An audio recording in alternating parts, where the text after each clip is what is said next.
નરેન્દ્ર મોદીજી ત્રીજી વખત પ્રધાનમંત્રી તરીકે શપથ લેતા ખેરગામના કાર્યકરોએ ફટાકડા ફોડી આનંદ વ્યક્ત કર્યો।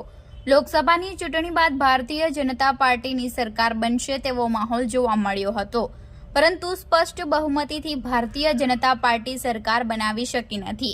સાથી પક્ષો સાથે એનડીએ ગઠબંધનની સરકાર બનતા નરેન્દ્ર મોદી ત્રીજી વખત વડાપ્રધાન તરીકે શપથ લેતા ભાજપના કાર્યકર્તાઓમાં ઉત્સાહ જોવા મળી રહ્યો છે।